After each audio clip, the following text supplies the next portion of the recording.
तारीख में कुछ शहरों के नाम ऐसे होते हैं जो सिर्फ जगह नहीं बल्कि इल्म और हिकमत की पूरी एक दास्तान होते हैं। आज हम ऐसे ही एक शहर के सफर पर निकल रहे हैं जिसका नाम है टैक्सिला। ये सिर्फ एक शहर नहीं बल्कि एक कदीम तहजीब का धड़कता हुआ दिल था। लेकिन कभी सोचा है कि आज का एक भागता दौड़ता, हलचल मचाता शहर अपने अंदर पुरानी दुनिया का इतना बड़ा राज कैसे संभाले हुए है? चलें इसी सवाल का जवाब ढूंढते हैं।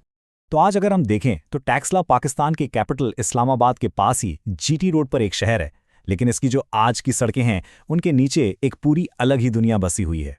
तो आखिर क्या खास बात है इस शहर की? चलें देखते हैं कि ये कदीम हिकमत का मरकज कैसे बना। अच्छा, इसका पुराना नाम था तक्षशिला। संस्कृत जबान का लफ्ज है, मतलब है तक्षा की सरजमीन।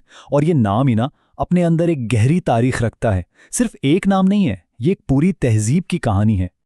और यहीं पर एक ऐसी हैरानकुन बात सामने आती है जो टैक्सला को सबसे अलग करती है। ये शहर दुनिया की सबसे पुरानी, सबसे पहली यूनिवर्सिटियों में से एक का घर था। जरा सोचें, जब दुनिया के ज्यादातर हिस्से अभी बस रहे थे, यहां इल्म का दरिया बह रहा था। और यहां पढ़ाया क्या जाता था? सब कुछ, फलसफे से लेकर मेडिसिन तक, फल्कियात से लेकर मिलिट्री साइंस तक। मतलब ये उस दौर की सोच की बुलंदी का सबूत है ना? लेकिन बात सिर्फ तालीम की नहीं थी। टैक्सिला तो अजीम गंधारा तहजीब का दिल था और साथ ही बुद्ध मत की तालीमात का भी एक बहुत बड़ा मरकज था। यहाँ कल्चर, इल्म और रूहानियत सब एक साथ चल रहे थे। तो सवाल यह है कि ये सारी अजीम तारीख आज हमें कहाँ मिलती है?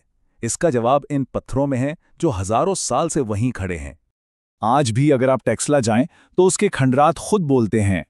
धर्मराजिका स्तूपा की वो खामोशी, सरकप शहर का वो डिजाइन या जूलिया खानका का वो सुकून, हर पत्थर एक अलग ही कहानी सुना रहा होता है। और इसी वजह से इसकी अहमियत इतनी ज्यादा है कि यूनेस्को ने इसे वर्ल्ड हेरिटेज साइट यानी आलमी सकाफती विरसा करार दिया है। ये सिर्फ पाकिस्तान का नहीं, पूरी दुनिया का विरसा है। ये शहर तारीख के बड़े बड़े नामों से जुड़ा हुआ है। सोचें, 4वीं सदी कब्ले मसीह में सिकंदर आजम की फौजें यहां से गुजरीं, और फिर 3री सदी कब्ले मसीह में जब अशोक आजम का दौर आया, तब तो ये इल्म और सकाफत के उरूज पर पहुंच गया। अच्छा, ये तो थी पुरानी कहानी। अब जरा माजी से निकलकर आज के टैक्सला को देखते हैं। आज यहां 1 लाख से ज्यादा लोग रहते हैं। ये एक जिंदा फलता फूलता शहर है जो इसी तारीखी जमीन पर आबाद है। और आज इस शहर की इकोनॉमी के 3 मेन पिलर्स हैं। एक तो है टूरिज्म, जाहिर है लोग दुनिया भर से इसकी तारीख देखने आते हैं। फिर है इंडस्ट्री, जो इसे एक मॉडर्न शहर बनाती है। और तीसरा वो है एजुकेशन यानी तालीम, जो इसकी हजारों साल पुरानी रिवायत को आगे बढ़ा रही है। तो ये इस बात का सबूत है कि इल्म की जो रोशनी हजारों साल पहले यहाँ जली थी ना, वो आज भी रोशन है। आज की जो यूईटी टैक्सला है यानी university of engineering and technology, वो इसी पुरानी मिरास की एक नई शक्ल है। तो आखिर में हम ये कह सकते हैं कि टैक्सिला सिर्फ एक शहर नहीं है, ये 2 दुनियाओं का मिलाप है। एक तरफ कदीम विरासत और दूसरी तरफ एक जदीद मुस्तकबिल, और दोनों एक साथ चल रहे हैं। देखिए, पुराना टैक्सिला इल्म और रूहानियत का एक ग्लोबल सेंटर था, और आज का टैक्सला एक मॉडर्न शहर है जो इसी वर्ल्ड क्लास विरसे को संभाल कर बैठा है। माजी और हाल का ये जो इम्तिजाज है ना, यही इसकी असल खूबसूरती है। और यहीं पर एक बहुत बड़ा सवाल उठता है, आज की इस तेज रफ्तार दुनिया में हम अपनी पुरानी तारीख और विरसे को कैसे बचा सकते हैं?